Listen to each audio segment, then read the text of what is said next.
Welcome to the Johnny Dell Football Academy podcast on the channel that's trying to answer the whys and hows of the game by talking through and dissecting game film and diving deeper to explain why the X's zig and the O's zag. I am Adam Marino, joined by Mr. Johnny Dell, and we are reminding you, as always, the most fun way to watch is on YouTube, where we go live. There you can comment into the live show. Be sure to hit the notification bell and turn on your notifications so you can be a part of the conversation. We also stream live on Facebook and X. Also, the audio versions are always found on Spotify, Apple, wherever you get your podcasts. Now, if you are live with us in the chat, it's probably because you are subscribed, you've hit the notification bell, and turned those notifications on. So, when sharing with your friends, be sure to let them know. We also love to hear from you outside of our live show. Email us at jonnydelsfootballacademy@gmail.com, and you can always check out the website jfa49.com, as it is the most fun way to support the channel. Also, the way we boost the chat and boost the algorithm is to type out hashtag JD49. Yes, the hashtag, the good old hashtag. Whoever invented the hashtag, just thanks for doing that. And thanks to Dr. Steve, Kittymon, man, Mikey. Lisa is up early. She must be getting ready for work. Thanks to all those in the chat. Remember, the most fun way to watch is, of course, is on YouTube. Happy Monday. It is not necessarily a victory Monday. We just don't care as much as some of the main guys did not even make the trip. However, A1 Adam Marino, did make the trip. And we can hear it in your voice. That is correct. So yeah, I am not 100%. Bit of a long drive from good old Indiana, but yes, it's called the pound sign. Okay, nice one, Lisa. We're dating ourselves when we say that, for sure. So don't get us started on special teams. We will get there. We got a lot to talk about. So I'll tell you a little bit about my trip and some of the people that I met. So I live in Indiana. So it was I was born in San Jose. There's your trivia. But I live in Indiana now, upper Indiana. I am about 30 minutes from Michigan. So when I say Indiana, it's not the South End at all. So I have to go through all of Indiana, all of Kentucky, which takes 27 minutes, I feel like, the way I drive, and then northern Tennessee. And so it was about 6-7 hours. And my other show that has launched, Sports Idiot Nation, I do that with two guys who are in Nashville area. So you talk about coincidence. It was fun to be in their city and hang out with those dudes. And then, of course, our teams play each other in the preseason. So that was really, really fun. I met Steph and John Chapman, and Steph's fiance is from Indiana, the wildest things. So we talked a little bit about Indiana. So it was so fun to be a part and help host 49ers Rush. John Chapman, my Lord, that guy in person, if you have not hung out with John Chapman, you are missing out in life endeavors. You are completely missing Life out. endeavors. And I do look down upon thee if you have not had a chance, because what are you doing with your life? It was so fun. We basically rented out an entire bar, basically. And it was so cool. It was $10 cover. You get a bracelet, and then you get one free beer. And then basically your beer is half off the rest of the weekend. So if you were staying in Nashville, you present that bracelet and they're like, oh, here you go. So it was just awesome. So fun to hang out with everyone, take pictures, watch Steph Curry get cooking again. And that was before the Niners Titans game. Was the USA men's basketball team, LeBron and Steph and all those guys. Just that was amazing. And that towards the end, when when Steph is hitting those threes, the whole place went crazy. Faithful to the Bay. It was so fun. Everyone wearing red in this bar, people walking by wondering what in the crap is going on. and we're like, it's a Niner takeover, So I helped run the event with John Chapman. The A couple of people that he usually has were not able to make it, so he pulled me aside and said, "Hey, would you help me, you know, run this?" And we gave away. So here's the stuff that we gave away. So cool. So he was not so Callie Young asked how smashed was Chapman. Like, come on, man. I'm not First of all, I'm not gonna throw him under the bus, even if he was just completely balls to the wall. However, I will fully admit he really wasn't. His lovely wife was there for the first part of the trip, and um, yeah, he always had a Medela or two. I can confirm that he did have two. He was double fisting at one point. However, he was the same at all times. Just so fun. And then once the game started, right to work. You check his Twitter and it was boop, boop, boop. I was like, oh crap, I guess I should be tweeting a little bit too, maybe.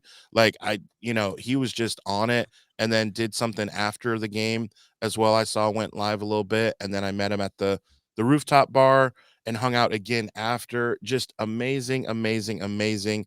Overall, I would say the game was a bit of a disappointment regarding like special teams and some of the things. We'll get into all that, but just to say, oh my gosh, just Nashville, if you have a chance to go and make it around a Niners game, like that was a no-brainer for me. Like I put that in the schedule and I was going. I don't care how long it took. It was so cool. Man. Well, that's our show for today. We'll thank you next time. No, I'll shut up. Johnny, were you able to watch the game live, or did you catch it later, or what? No, I watched it live. Okay. I was ready to go for this one. I was ready to see some 49ers football after the Super Bowl. I mean, it was finally a game after the Super Bowl. So, um we needed to wash last season out of our mouths, and it's become more and more difficult with the Brandon Ayuk situation. Trent Williams is not in camp, and there's just seems like every other day there's 5 more 49ers injured. So it was good to see some actual football. Now, when it comes to the actual game, I know people will so people have kind of two sides of this with preseason. Either uh preseason we win and they're like, yeah, I know that it doesn't matter, but it's awesome. And we won and the 49ers are really showing to be good this year. And then you don't and other people will be like, it's just preseason, the team's still gonna suck. And then you have like other people who you lose in preseason, it's the end of the world. This absolutely does matter. The team didn't look good. The team, this and that. And then you have other people that say it's just preseason, relax. It doesn't mean anything. So I think there's a little bit more to that conversation than just it being, one of those or the other, no matter what happened. When you watch the tape, you can see very clearly there was two different approaches to preseason by the 49ers staff and the Titans staff. Oh my gosh. It Will was Levis, good it was lord, taking those very, very hits. well, it just I mean, overall, it was very, very clear. One team went into that game wanting to establish a culture and put a win on the in the column and walk away with that win. That was very important to them. The 49ers went into that game wanting to really evaluate every single player. Mhm. The way they call plays, the way that everything ran, that was very, very obvious. What do I mean by that? Well, first play of the game, the Titans come out and they run a double B gap blitz while dropping a defensive end into coverage. Um, that is not normal in a preseason game. That is a coach setting a tone with his team and saying all talking all off season that they're going to be an attacking defense, that they're going to come after the opposing offense. And so what do? They say the first, you can almost hear it in the meeting room, right? The first freaking play of the game, we are blitzing. You can hear it. That was a tone setter moment for them as a franchise. On our side, you can see our guys were like, "Oh wow, they came with a double B gap blitz. We were not expecting that." Mhm. You can also see 3rd and 1s. They're running quarterback sneaks.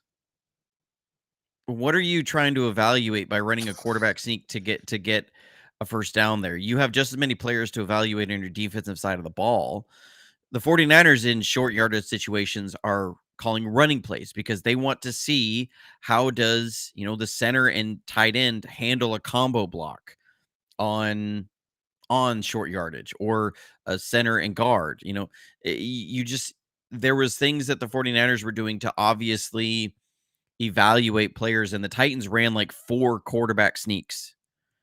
You know, they ran 2 hard counts to draw offsides to get a first down. That, and one of them, like, Will Levis was freaking out celebrating that they pulled one of our guys off sides. Like, that's not normal. We're just trying to evaluate everybody preseason. That is, we're trying to win the game here. We are Yeah. really trying to win the game. So I think with everything, you can say, I think the binary that I talked about is more nuanced in that you have to look at what was your team trying to do. If you're the Titans and your team was really, really trying to win that game, if they had lost in that game, that is a really bad look for them, because they are trying to win And they that game. almost did. Josh Dobbs at the end had a chance, 2 chances. Right. The 49ers, if you're in that game and you say, we were not trying to really win the game at all, that would be great, but we're trying to evaluate players. I mean, they even went for a 2-point conversion just to avoid a A possible tie tie. in the game, Yeah. because they wanted to get out of the game. I mean, like, just that right there will tell you the different approaches each team had. So I think with everything, that is what has to be kept in perspective. The 49ers were clearly not going into that game saying, we are trying to win. They were trying a couple new wrinkles. They were looking to evaluate players. The Titans were going into that game wanting to win that game. So one question that I had regarding how the game went. We talk about scripting in with Kyle Shanahan a number of times throughout the year. We talk about that. We will still continue to talk about that. And so I want to bring it up now. When we look at that, and then we look at uh how Dobbs, I thought that he would end up starting the game, and the way that it went, the reason why the Niners had a chance to win is because he went 14 for 20 for 146 yards. Yeah, he didn't have Trey Lance numbers, but which that is a joke. How do you throw 41 times in a preseason game and play 89% of the snaps? That is hilarious. I know we don't care about Trey Lance anymore, but come on, I did see that, and that is just funny. Anyway, Well, and I guess the thing is, he threw for 4.5 yards per attempt. I mean, I'm not making a joke or bashing on Lance. It's just, this is a microcosm of so much of the arguments that happen around football. Is people say he threw for 180 some yards in a preseason game. Look at Lance go, and then you have other people saying he threw for 4.5 yards per attempt. It was 41 dropbacks. yeah, No, he it didn't. had And been. you have an argument over there. I think the truth is somewhere in between. Yeah. But It's a you bad know, sign if a quarterback in preseason has to. I yeah. mean, you look at Mark Sanchez and how they ran him into the ground in preseason and got him hurt. He had no business playing with the 5th string offensive lineman, like no business, and it got him hurt. And the downward spiral of the Jets happened, and it's going to continue to spiral. By the way, week 1, as I will be there again.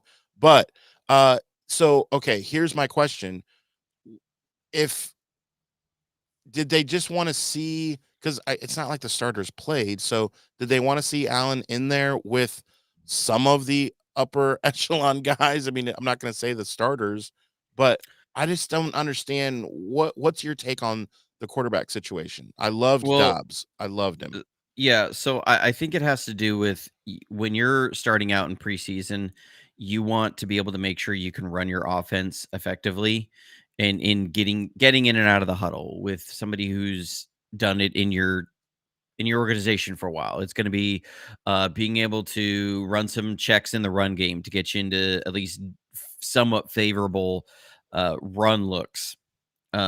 If you're looking at that kind of stuff, so I think it just comes with Allen has been in with the organization for a while, and so you're looking at first preseason game. we want to be able to make sure that we can run the offense in and out, that we're just gonna, you know, be able to run that efficiently and get the looks that we want. I think that's what it has most to do with there. Uh, is as and so like I don't see it as a big like precursor on who's starting, who's not.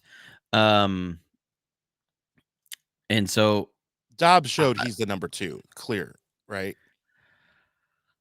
I The think way he so. moved the Um, offense, I mean, again, 14 for 20, 146 yards. Brandon Allen was 7 for 13 for 98 yards. Not that it's about numbers. I'm not yeah, I saying mean that, but he had the watching the game, drops. He just had the drops that didn't help him. I think if it was just like from my perspective, so I put a decent write up on X about this, and I think given a couple more weeks, I think Josh Dobbs will take over from Brandon Allen. Now, Brandon Allen did not play terrible by any stretch of the means. He had right. there's some stuff, and I'll get into it when I do my full breakdown. I watched all the offensive film last night. I got through all but about like 5 minutes of the game left on the defensive side of the ball, so I haven't quite finished everything. I will talk a little bit since we're on quarterbacks here, a little bit about Brandon Allen. So these are some issues that I'm seeing. Here it is. This is me in my Adobe. That this is because this is how I watch all the film, and so you guys are getting it the raw, unadulterated, not cut in any way. Johnny This is gone just straight wild? everything. No. Oh my gosh. Oh, Okay, so here's some issues that I see from Brandon Allen, just systemic issues from a mechanics problem. And this is kind of where you see him not able to separate quite the same against Josh Dobbs and Tanner Mordecai, which we did not see. I was a little upset not to see that. And this is so one thing you hear about Brandon Allen, he's got the weakest arm, right? Everybody has said that coming out of training camp. Weakest arm. His issue is not arm, it's mechanics. So first thing we're going to do is I'm going to walk you through now. This is a good completion. Watch his feet. Okay. I don't like this drop back. This was very systemic of him throughout the entire game. One thing you want to see step, step, step, step. You want to have a cleat in contact with the ground at all times. He gets really hoppy. So you can see here, both feet are off the ground. yeah. Okay. Again, both feet are off the ground. You don't like to see that. It's hop, hop, these hoppy steps. That does not give you a good base. I'll run it at full speed so you can see what it looks like. You see hop, hop.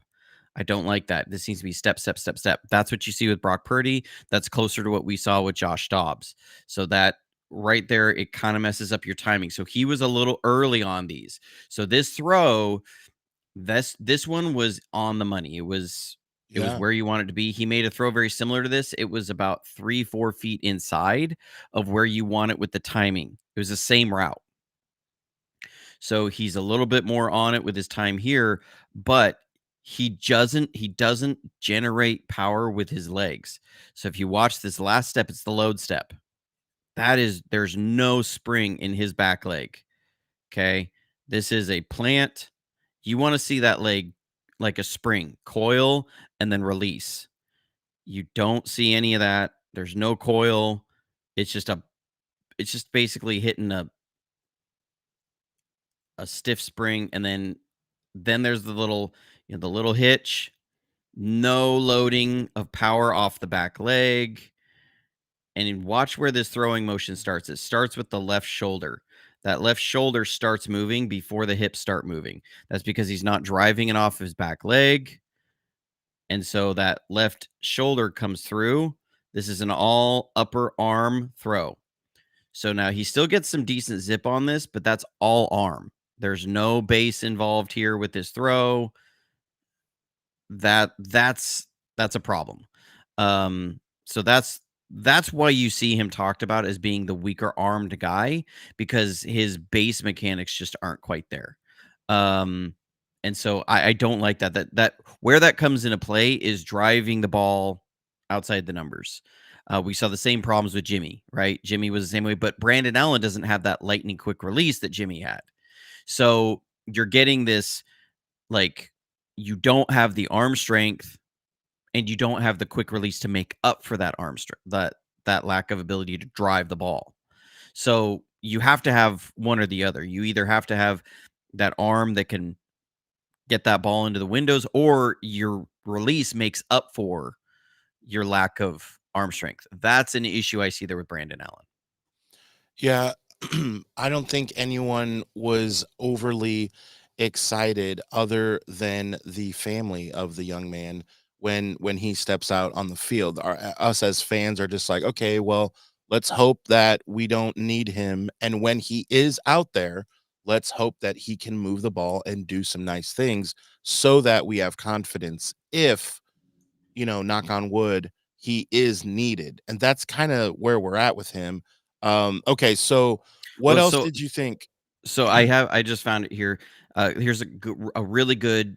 Now we can go side by side and look at Josh Dobbs. Ah, okay. So pull this back up, Yeah, get this will back probably into look this. look a little better, huh? So here's Josh Dobbs. Now, again, here's where the difference is. Watch his feet. He's keeping a cleat in contact with the ground as he's going. There's a little bit of a hop there on his last step. I don't like that, but watch the opening of this drop back. It looks so much different. You don't see hop, hop, hop, hop. Okay, this is a 7-step drop. He hits the load. There's more spring in his back leg. You can see that back leg looks so much different than Brandon Allen's, right? Spring. Now look, Yeah, yeah. the hip has started the throwing motion, Yep. not the left shoulder. So now you get a guy who can drive the ball on a deep outside throw. This is what I was talking about. That's where you see the difference there. This is actually a farther throw, even though it's not as many yards vertically down the field. It's Sure. actually a longer distance to throw than what we just saw Brandon Allen throw. And so that's the difference that you see, that I see between these two quarterbacks as far as throwing mechanics. I think Josh Dobbs has better throwing mechanics, and so he's really able to drive that ball. Okay. That's a number one ball to the deep outside. I like that.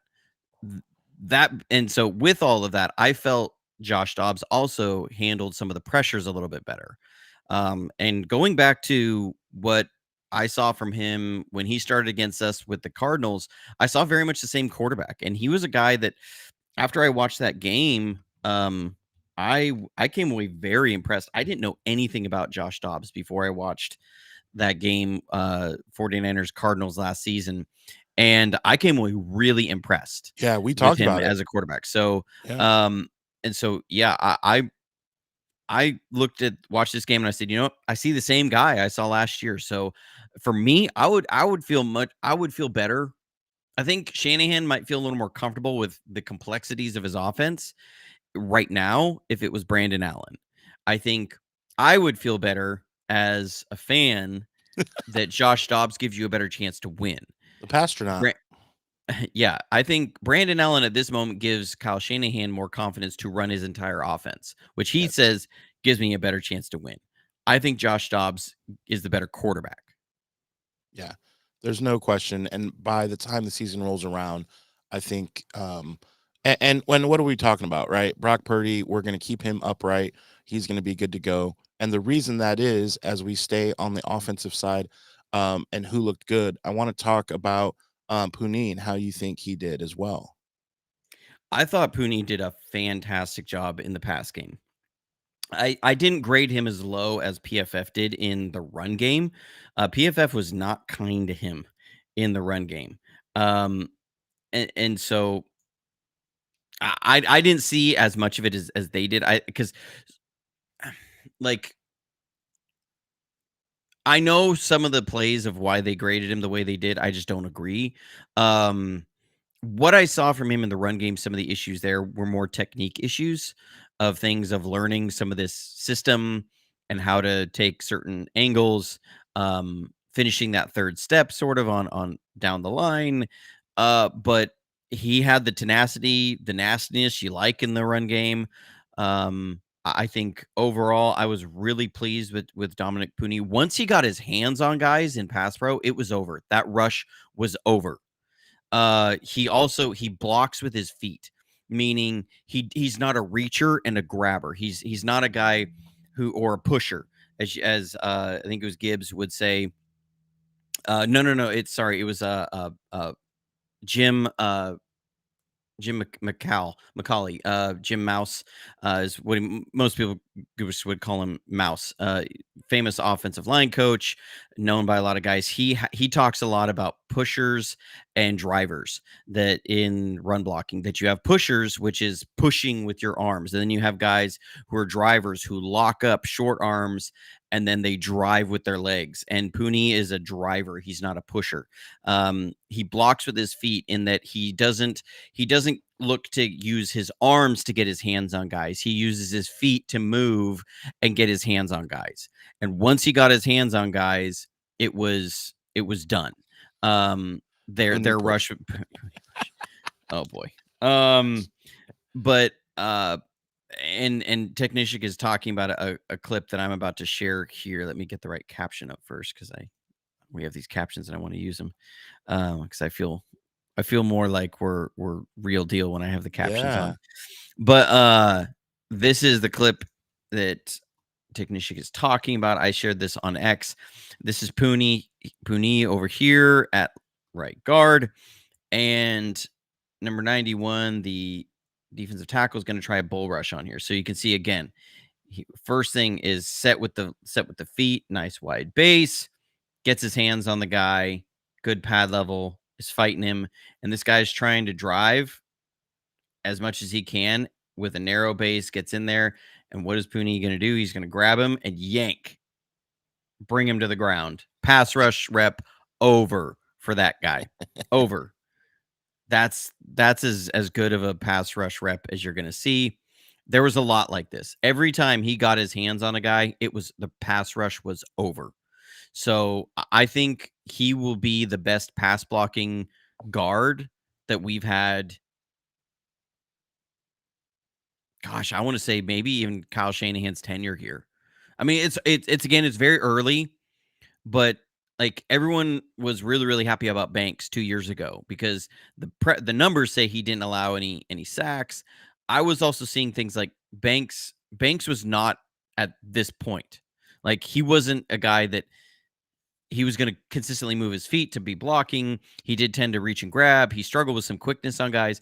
Puni was like he was as rock solid in pass pro as I think you could ask for. There's a not allowing a sack and then not allowing even the door to crack open for a guy to get a pressure. And these were very different. This was one of the best pass blocking performances I've seen from a rookie for the 49ers in a long really probably maybe ever for me. I mean, I don't want to oversell it too much, but I was very, very impressed with his pass blocking in this game. Now, his run blocking it does need some improvement, but you know what? After what we saw last year with the 49ers, I'm very much okay with that. And I'm very much okay with them being in that situation where we more has to teach a guy better how to run block than try and teach him how to pass block because that's been the approach and it has not worked. I don't think Dre, who will be with us back with us on Friday. Awesome Dre here. You should go subscribe to his channel. He says, "Do you think Burford gets his position back?" No, I don't think so. I think Puni has locked this thing up. That is so much better than Spencer Burford right now. I like Spencer Burford. I won't say I love him. I like him. I like his nastiness in the run game, but give me this. Brock Purdy needs better protection. Give me this. Yeah. Um, I want to talk a little bit about the other offensive guys that we saw because a short story here, and I told you about it. I was walking down the street on Broadway, and I was just going up to people with 49er hats on and showing them my phone and just talking to people. I do what I do when I do. And it's Tom Schrader. His son is Cody Schrader. Had some decent plays for us. Looked a couple times, was like, whoa, kind of got hit and fell backwards right away, didn't really do much, but had a few decent plays, and was happy to talk to Tom for a little bit outside, on Friday night. It was so cool. And so really cool to see his son, number 38, get in there, make a few plays. What did you think of not only him, but as we look across the stat sheet, Jordan Mason, we know what we're getting with Mason. Was kind of cool to see Trent Taylor back. Really weird seeing him wear number 19. Yeah. But Tay Martin, um, I don't know, in my honest opinion, and I'll get the faithful's opinion, and of course Johnny's. I don't know if he has a chance to make the roster with all that we have going on, and assuming that we keep Ayuk. But it was cool. I mean, he did pretty well, 5 catches for 58 yards. But yeah, talk about some of those guys. So, sorry, when you said Tay Martin, I got a great clip here that I haven't been able to share anywhere, that I'm trying to look for.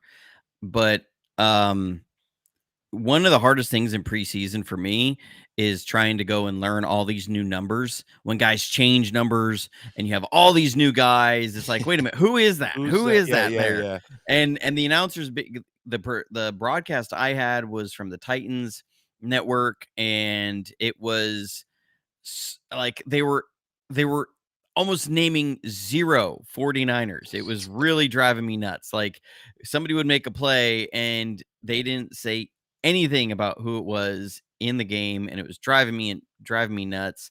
Um, so I've had to go back and look at them.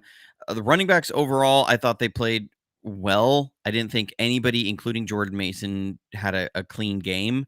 Mason had a couple of snafus, but you love the way the guy runs. The biggest question is, can he make it happen in the passing game? There was one play, I think it was Brandon Allen, that overthrew him a little bit. It was a little thunder route on the outside. Um, that is some of the issues that he's had in the past, and he's got to do it consistently. That route is an outbreaking route. It comes up and it's a curl to the outside. He curled inside, and the throw was about 2 feet over his head towards the outside. Um, that's the stuff that's the stuff that you have to have the timing down. You can't just run up and then curl inside and shave a yard off of even your stem.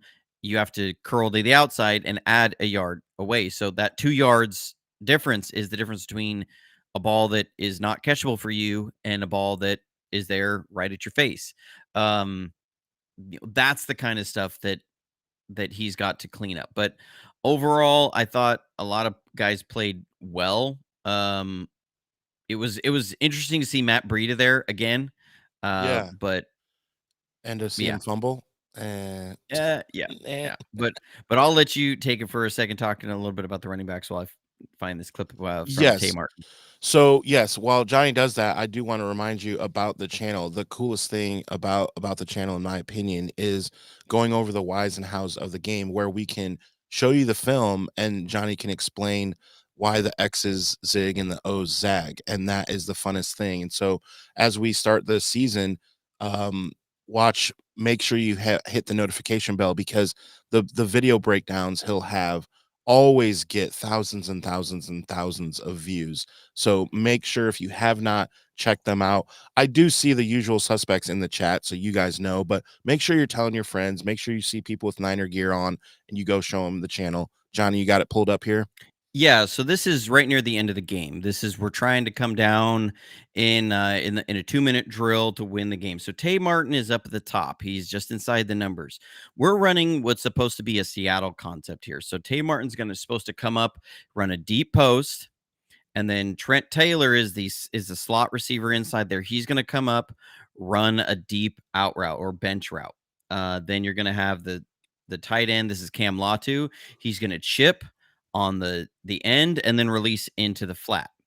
Somewhere in here, Tay Martin gets is confused and doesn't run the correct route. You'll see this as the route goes. You can watch him throw his arms up. So right here, when he turns and he sees Trent Taylor coming inside of him, he's He's like, confused.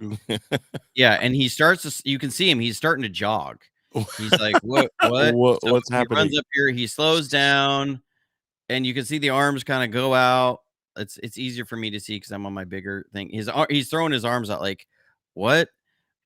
As he sees Trent Taylor cut in front of him, and he turns around, and you can see him arms just throw up. I'll run it from the other angle. You'll see it better. Trent Taylor catches the ball, and then he's going to go, oh, oops, yep, that was my bad. So you'll see it really clearly here at the top of the stem from this angle. So here we go. There's Trent Taylor running down. Now you see him coming in. You can see him. He's like, Yeah. what is going on? And he's saying, what is Yeah, going yep. His on? arms are up. Yeah, And you you're see. supposed to be in there. Wha And then he catches it. And now you see, oh, my bad. Yeah, that's Tay Martin. Not a There, good look. yeah, like he's oh, yep, my bad. So, we saw stuff like that throughout the game. It was obviously a preseason game. Um, there was another play, and I put a screenshot of it on X. That Cam Latu and I think it was Tay Martin both ran shallow crossing routes, right next to each other. They were literally within 3 feet of each other. Somebody ran a wrong route there. Somebody was supposed to run a basic route, for what that was. They didn't. So you saw stuff like that. That's the result of a wide receiver core that's being banged up. That doesn't have Brandon Ayuk out there. That these guys are. You have people that but Tay Martin, look, you're trying to make this team. You can't do that kind of stuff. You got to be on where your routes are now. If we've been able to see the first couple episodes of my route tree video on my on the members site, you understand there's a lot of routes. And my final one, I'm still working through that last one because my last one is the longest video. It's around 30 routes, I want to say, is in the last video. So there's 2 other videos of routes that these guys have to learn. So you're having guys having to play more different positions, multiple positions, and most of the plays are not. It's not a digit system where you have each receiver is given his route in a digit number, like 753, where it's a 7 route, a 5 route, and a 3. It's that teams are which the Shanahan system, it's one route that's given to a concept. It's going to be things like a flag. So it's a flag route with a uh, like a quick out or a Tony route or a stick route. However, he has it in that particular play. There's that flag. So it's a combination of 2 routes. There's follow, which is 2 basic routes. So you have 2 basic routes, one right after the other. So it's a follow. That's what a lot of these plays are. It's not a digit system where he can just get this is my number. He has to know the play. So, let's talk about some of the things that concern you as we talk defense a little bit. We can start with the good, I guess, because man, I was introducing a lot of Titans fans to D Winters and Mustafa. I was talking their ear off about how we feel about them, and then all of a sudden they start making those plays, and you could hear through the crowd like, "Oh, that's those guys." Like, "Oh, wow, good hit." Like, blah blah blah. All that stuff was so awesome to see. I mean that's what you want to see. We talked about that with Dre Air Sports, like we want to see these guys and we want to see what they're known for, the making plays and those heavy hits on 4th and 1, like nope, denied, 3rd and 1, denied. Great numbers for those guys. What did you think defensively? Was there anything that you were wanting to see that you didn't? And then we'll go through the injuries. Well, so I think D Winters had a little bit of an up and down game. I think it was overall very positive. So he obviously had a couple really big hits. So you love the fact that he can run and hit. I mean, look, people will say, oh, he didn't do this or he didn't do that or he missed that tackle. Well, yeah, a lot of guys missed tackles and a lot of guys didn't bring the wood and hit somebody. So he did that, which that's what you love to see. He's got that element that you can't teach. Him and Mustafa jumped off the tape, closing speed, closing speed, closing speed. It was different than every other player on defense. So they've got those elements that you can't teach. They've got the ability and tenacity and drive to go smack somebody. So you like that. D Winters has to settle down just a little bit more and track the near hip. He's got to do that a little bit better. You could see with his helmet angle a couple times that his eyes were a little high, and that leads to some missed tackles. When the most memorable one is a first drive running back in the flat. He misses a tackle over there, gives up a first down. Yeah. But here's a great play as an example of with both these guys. One of their closing speed, but really, I love what I see from Mustafa here. So Mustafa is your deep safety, and then this with the black half sleeves is and gloves is D Winters. So the Titans are going to run a little toss out here. I like the way that D Winters fills. I don't like his finish. So again, here comes the toss. Now, this is again a play that plagued the 49ers last season. You remember this. This is that crack toss, that pin and pull. And I remember how I was talking last year. It's up to the safeties to go fill that. That when we were getting hit by that against the Packers and against the Lions, that the safeties had to go. And that what did I say when we drafted Mustafa? That he was brought in to stop that. Here you're going to see it. It's prime example of what I was talking about. So they're going to crack down on the end with number 12. They're going to pull the tackle and the guard, and they're going to loop out around. So here comes the crack, and there's the pull by the tackle, and they're leading up around. Okay, so D Winters here. Here's what I like. He recognizes it, and he's going to try and fill this lane. Why? Because he's going to let Mustafa come in and fill inside the tackle. So D Winters is going to be outside the tackle, Mustafa inside the tackle. So D Winters gets up in there, slips the tackle. I like it. He overshot it though. Overshot his shot, and he can't make the tackle. This is on 3rd and 1. So that's the only reason I have an issue here, is because that would be an end of the drive. You get off the field. But I like the understanding. He doesn't try and slip this inside. He goes and he takes his lane. Lane integrity, so huge on these crack tosses. But watch Mustafa here close and tackle from his deep safety spot. I'm going to play this at full speed so you can see the kind of violence he brings to the point of attack. So here it comes. Boom. I love it. I love it. That is awesome to see from your safety. So even at half speed, the closing speed, no hesitation, comes in and stops him dead. Yeah, play is over. Play is over. I get it, he's cutting back, but bow. Yeah. You know, that is all Moose. You can see the shock in his body from Mustafa.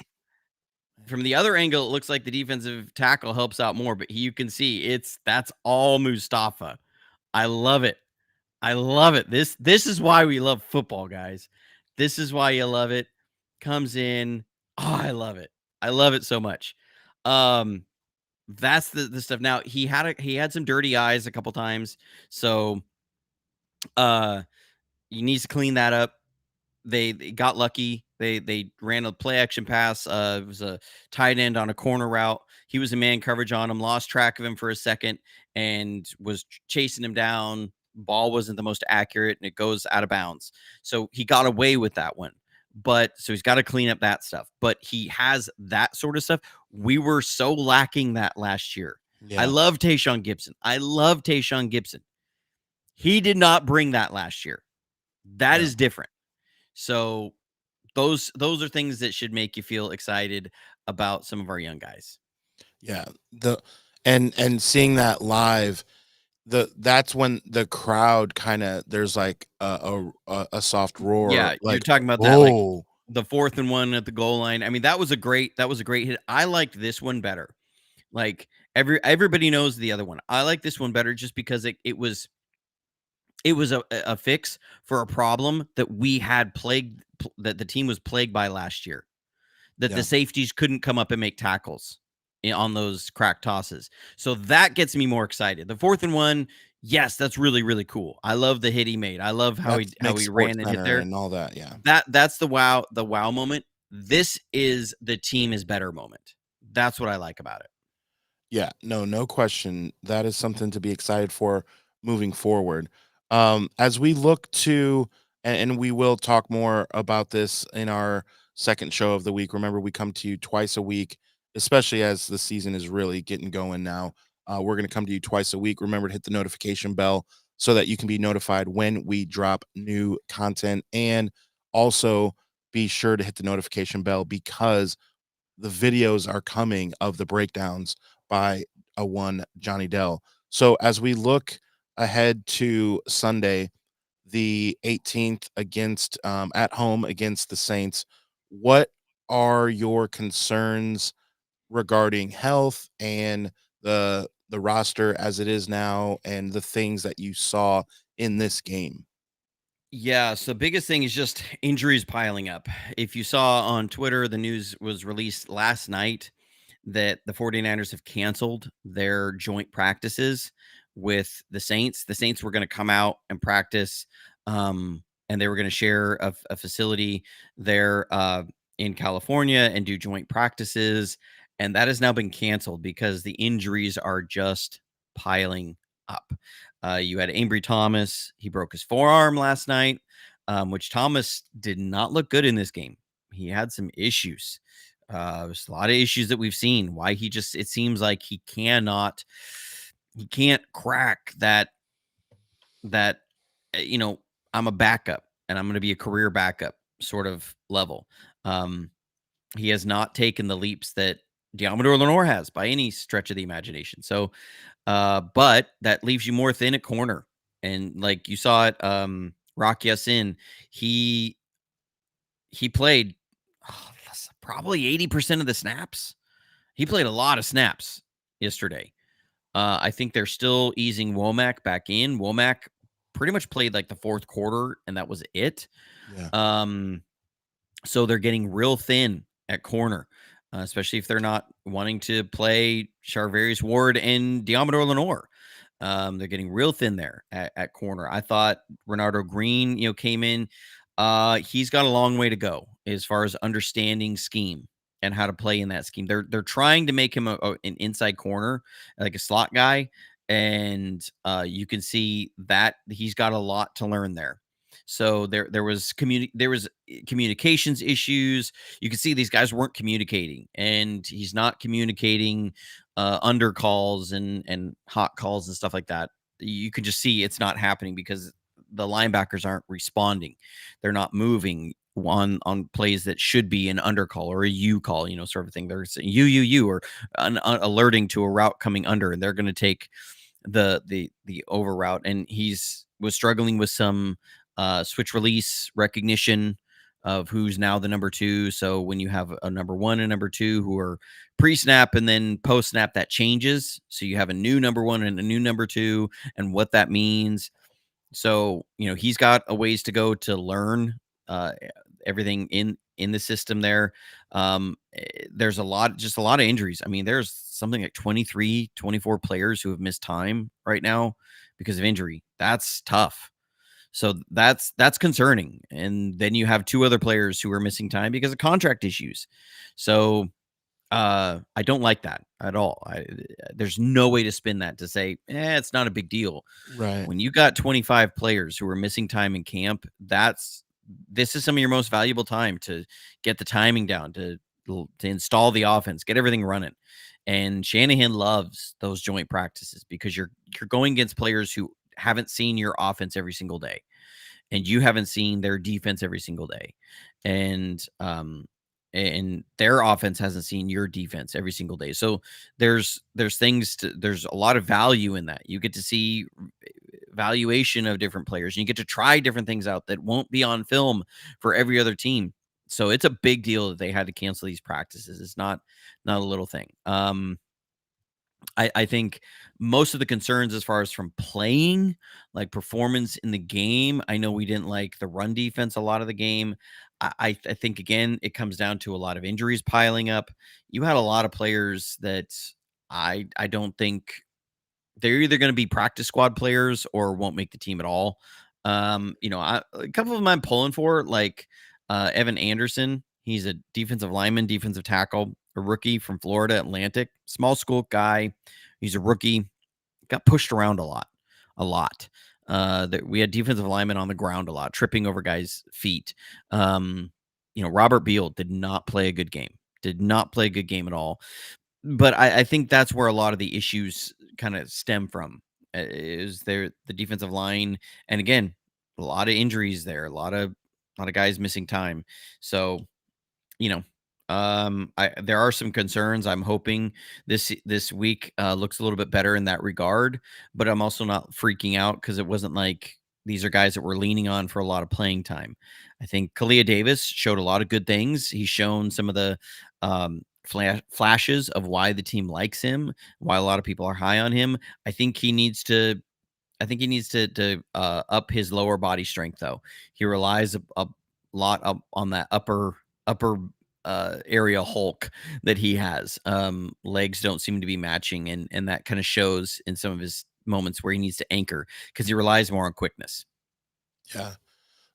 So let's get to some of these questions. What are we hearing with Pearsall, in just the guys who we would want to see? We understand no CMC or Kittle, like we understand that, but what about some of these other guys?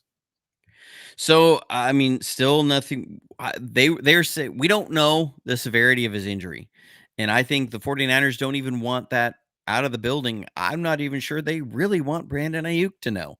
Now, I think that's going to be hard for him not to know, considering he's in the meeting rooms with them. And I'd be like, bro, how's your shoulder? Yep. Um, but,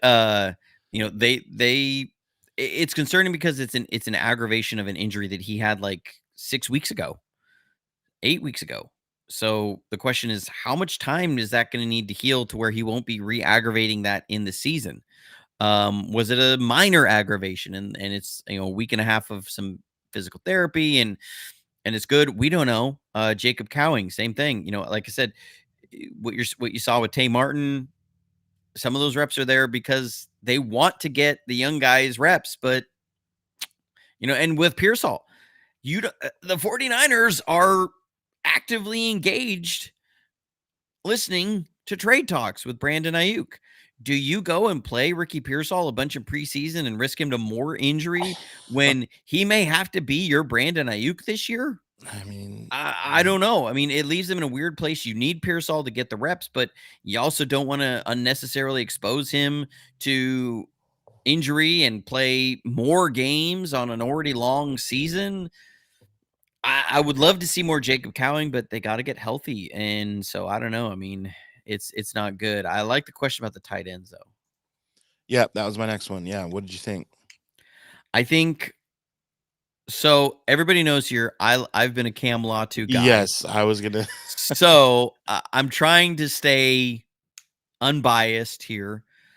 I thought out of that game, I thought Cam Latu played the better game between him and Braden Willis. Now, Braden Willis got the early playing time, but I thought Cam Latu played better. There was a couple plays that Braden Willis got blown the crap up as a lead blocker. They were trying him out in some fullback roles, which we used to do with like Charlie Warner. Where he came through and just got blown the heck up. I think it was the second series. I might show it on my breakdown. We'll see. Um, he got lit up. And one of the better offensive plays of the game in the run game, it was an end around with Trent Taylor. Cam Latu was the main blocker for that to spring that run. So, I like that. There were still some things there.